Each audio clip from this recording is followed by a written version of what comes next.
कहानी की शुरुआत एक ऐसी दुनिया से होती है जहां आजिन नाम के खास किस्म के लोग रहते थे। असल में आजिन कुछ अमर लोग थे जो किसी भी तरह के हमले को झेल सकते थे, यहाँ तक कि वो अपनी शक्तियों की मदद से खुद को दोबारा जिंदा भी कर सकते थे। और इन्हीं शक्तियों के बारे में ज्यादा जानकारी इकट्ठा करने के लिए सरकार ने आजिन कमेटी की स्थापना की। इसके बाद हम के नगाई नाम के एक आदमी को देखते हैं जो रोड पर चल रहा था, पर अचानक उसकी टक्कर एक गाड़ी से हो गई। पर इसके बावजूद भी उसका शरीर अपने आप वापस सही हो गया, जिसका मतलब था कि वो भी एक आजिन है। पर इस हादसे से पहले के नगाई बिल्कुल एक आम जिंदगी जी रहा था, पर उसके आजिन होने की खबर फैलते ही आजिन कमेटी उसे अपने साथ ले आई, जहाँ उसकी सुरक्षा करने के बजाय उन्होंने के नगाई के ऊपर अलग अलग ऑपरेशन करने शुरू कर दिए। के नगाई सरकार का पकड़ा हुआ तीसरा आजिन था, जिसका मतलब था कि सरकार उससे पहले भी 2 आजिनों के ऊपर एक्सपेरिमेंट कर चुकी है। आजिन कमेटी के हेड यू तोजाकी का काम इन आजिन्स के बारे में ज्यादा से ज्यादा जानकारी सरकार तक पहुंचाने का था, और इसलिए उसने डॉक्टर से के नगाई के हाथ पैर काटने को कहा ताकि वो लोग उन्हें दोबारा सही होते हुए देख सकें। पर वही के नगाई को अब तक समझ ही नहीं आ रहा था कि आखिर उसके साथ हो क्या रहा है। उधर एक सरकारी ऑफिसर तोजाकी से इन एक्सपेरिमेंट्स के बारे में जानकारी ले रहा था कि तभी उस लैब में तनाका और साटो नाम के 2 घुसपैठियों ने हमला कर दिया, और अंदर घुसते ही उन्होंने सभी पहरेदारों को मारना शुरू कर दिया। जिसके बाद साटो ने कैमरा के जरिए तोजाकी को बताया कि वो और तनाका वहाँ पर सिर्फ के नगाई को बचाने आए हैं। साथ ही उसने बताया कि कैसे उसने कुछ साल पहले ठीक इसी तरीके से तनाका को भी बचाया था। उसकी बात सुनते ही तोजाकी ने तुरंत सभी गार्ड्स को तनाका और साटो को रोकने के लिए खास इंजेक्शन का इस्तेमाल करने को कहा।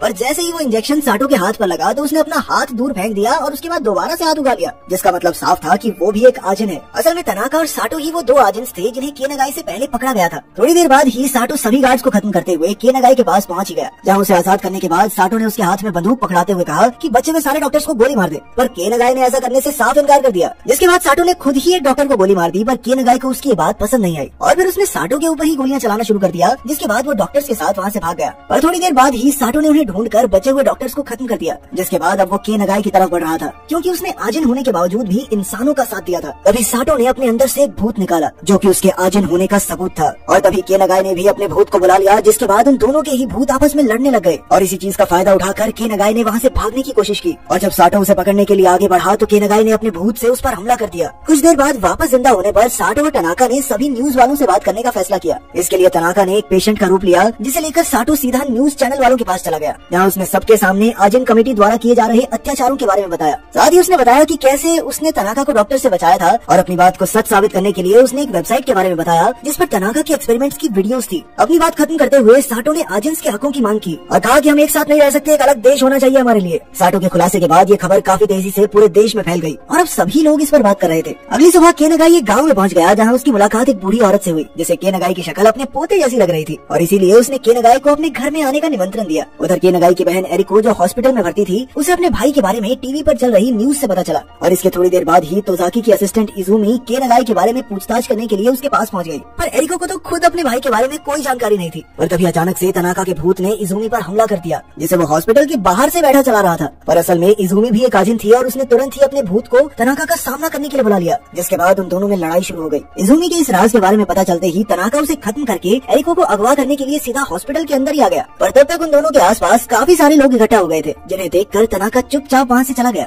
उधर तोजाकी मीडिया के सामने अपनी और सरकार की बेगुनाही को साबित करने में लगा हुआ था। उसका कहना था कि साटो के लगाए हुए सभी आरोप बेबुनियाद और बिल्कुल झूठे हैं। इधर के नगाई अभी भी उस बूढ़ी औरत के घर में ही रह रहा था, और अब तो वो अक्सर उस औरत की काम में मदद भी करता था। पर तभी एक दिन उसने रेडियो पर अपनी बहन के बारे में सुना, जिसे सुनते ही वो तुरंत छुपकर अपनी बहन से मिलने चला गया। के नगाई जानता था कि तनाका और साटो दोबारा एरिको पर हमला कर सकते हैं, और इसीलिए वो अपनी बहन को अपने साथ उस औरत के घर ले आया। धीरे धीरे के नगाई ने खुद को ताकतवर बनाने के लिए मेहनत करना शुरू कर दिया, और अब तो वो अपने अंदर मौजूद उस भूत को काबू करना भी सीख रहा था। उधर साटो ने एक वीडियो जारी किया, जिसमें उसने सरकार को धमकी देते हुए कहा कि जल्द से जल्द मेरी सारी मांगों को मान लिया जाए, और ऐसा न करने पर उसने हेल्थ मिनिस्ट्री को तबाह करने की धमकी दी। इसके साथ ही उसने इस हमले की तारीख बताते हुए सभी आजिन्स को अपने साथ जोड़ने के लिए कहा। हमले की तारीख के दिन हेल्थ मिनिस्टर बिल्कुल बेखौफ बैठा हुआ था, और उसके मुताबिक बाहर खड़ी पुलिस के होते हुए उसका कोई क्या ही बिगाड़ लेगा। पर तभी एक प्लेन सीधा आकर हेल्थ मिनिस्ट्री की बिल्डिंग से टकरा गया। असल में इस प्लेन को साटो उड़ा रहा था, और एक आजिन होने की वजह से उसने अपने आप को दोबारा जिंदा कर लिया। वहीं बाहर भी कई सारे आजिन साटो का साथ देने के लिए पहुंच गए थे, पर साटो की इमारत से बाहर आते ही पुलिस ने उस पर अंधाधुंध गोलियां चलानी शुरू कर दी। पर तभी एक दूसरी इमारत के ऊपर बैठे हुए तनाका ने पुलिस वालों के ऊपर गोलियां चलाना शुरू कर दिया, ताकि साटो को खुद को ठीक करने का समय तो मिल जाए। और जैसे ही साटो वापस होश में आया तो उसने अपनी आजिन शक्तियों की मदद से सभी पुलिस वालों को खत्म कर दिया। जिसके बाद उसने एक और वीडियो बनाई, जिसमें उसने तोजाकी और सरकार को 2 दिन के अंदर टोक्यो शहर खाली करने के ऑर्डर्स दिए, और ऐसा ना करने पर उसने कहा कि मैं पूरे शहर में जहरीली गैस फैला दूंगा, फिर ले लेना मजे, तुम सारे मरोगे। उधर गाँव वालों को के नगाई के आजिन होने की खबर मिलते ही के नगाई और एरिको को जल्दबाजी में उस औरत के घर से भागना पड़ा। इस दौरान तोजाकी ने साटो से बात करके उसे टोक्यो के बदले एक दूसरा शहर देने की बात कही, जिसके लिए साटो ने साफ इनकार कर दिया। वो कहने लगा कि जो प्रजाति ज्यादा ताकतवर है उसे ही तो बढ़िया शहर मिलना चाहिए। अपनी इस हार के बाद जब तोसाकी ऑफिस से बाहर निकला तो उसकी नजर भीड़ में खड़े के नगाई पर पड़ी, जो साटो से लड़ने में सरकार की मदद करने के लिए तैयार था। पर इस काम के लिए उसकी एक शर्त थी कि सरकार उसकी बहन एरिको की सुरक्षा में कोई कमी नहीं रखेगी। इसके साथ ही साटो को हराने के बाद के नगाई ने अपने लिए एक नई इंसानी पहचान की मांग की, ताकि वो अपनी बहन के साथ शांति और आराम से रह सके। तोसाकी के पास के नगाई की बात मानने के अलावा और कोई चारा नहीं था। इसके बाद तोसाकी सरकार के साथ मिलकर साटो और उसके साथियों को हराने का प्लान बनाने में लग गया। असल में तनाका रिसर्च लैब में 4 साल तक कैद रहा था और वहीं साटो 20 साल तक अपने ऊपर किए गए एक्सपेरिमेंट्स की वजह से इंसानों से नफरत करता था। और अब उन दोनों का मकसद सिर्फ और सिर्फ आजिन्स को इंसानों से बचाना था। 2 दिन बाद साटो और उसके आदमी सरकार पर हमला करने के लिए पूरी तरह से तैयार थे और प्लान के मुताबिक सबसे पहले उन्हीं के एक आदमी ने सरकारी ऑफिस में जाकर उनका सिस्टम हैक कर लिया। उधर तनाका ने इमारत के अंदर मौजूद सभी लोगों को कैद कर लिया था, जिसके बाद वो लोग जहरीली गैस छोड़ने के लिए इमारत की छत की तरफ बढ़ने लगे। पर तभी तोसाकी ने उस हैकर को ढूंढकर उसके ऊपर उसकी बंदूक तान दी और इधर तनाका अपने कुछ दोस्तों के साथ गैस वाले कमरे तक तो पहुंच गया था। पर तभी अचानक से एक काली सी चीज ने उन्हें चारों ओर से घेर लिया। असल में ये चीज के नगाई ने अपने भूत की मदद से बनाई थी और इसी चीज का फायदा उठाते हुए पुलिस वालों ने तनाका और उसके साथियों के ऊपर खास इंजेक्शन से हमला कर दिया। उधर साटो एक लकड़ी की दुकान पर मौजूद था, लेकिन फिर अगले ही सेकंड वो इमारत के अंदर पहुंच गया। असल में तनाका साटो का हाथ काट कर अपने साथ बैग में लाया था, जिसकी मदद से साटो ने अपने आप को उस कमरे के अंदर जिंदा कर लिया। पर उसकी इस चाल ने के नगाई और पुलिस वालों दोनों को हैरान कर दिया था, क्योंकि उनमें से किसी के दिमाग में भी ये बात नहीं आई थी। और जैसे ही पुलिस वालों ने उस पर हमला करने की कोशिश की तो साटो ने अपने भूत की मदद से उन पुलिस वालों को खत्म कर दिया। जिसके बाद उसने तनाका को वापस से जगाया और फिर वो दोनों सीधा उस जानलेवा गैस को लेने के लिए पहुंच गए। गैस मिलते ही साटो पूरी रफ्तार से छत की तरफ भागा, जहाँ पर उसने के नगाई को भी बुलाया हुआ था और थोड़ी ही देर बाद के नगाई उसे रोकने के लिए वहाँ पहुँच गया। और फिर देखते ही देखते उन दोनों के बीच एक खतरनाक लड़ाई शुरू हो गई और वहीं दूसरी तरफ उन दोनों के भूत भी आपस में लड़ रहे थे। उधर तोसाकी ने तनाका को ढूंढ तो लिया था, पर तभी तनाका ने उसके ऊपर अपने भूत की मदद से हमला कर दिया। लेकिन ऐन वक्त पर उसे बचाने के लिए इजुमी वहाँ पर पहुँच गई, जिसके बाद उन दोनों के बीच भी लड़ाई शुरू हो गई, जिसमें उन दोनों के अंदर मौजूद भूत भी बराबर के हिस्सेदार थे। और इसी लड़ाई के बीच तोसाकी ने सही मौका ढूंढकर तनाका के ऊपर खास इंजेक्शन से हमला कर दिया, जिसके बाद वो वहीं पर बेहोश हो गया। उधर के नगाई और साटो के बीच अभी भी लड़ाई चल रही थी, पर इस बार के नगाई का ये नया रूप देखकर साटो उससे काफी प्रभावित हुआ और तभी के नगाई ने बड़ी ही चालाकी से साटो के पैर पर वो इंजेक्शन घुसा दिया। लेकिन इसी बीच उसका भी एक हाथ कट गया था।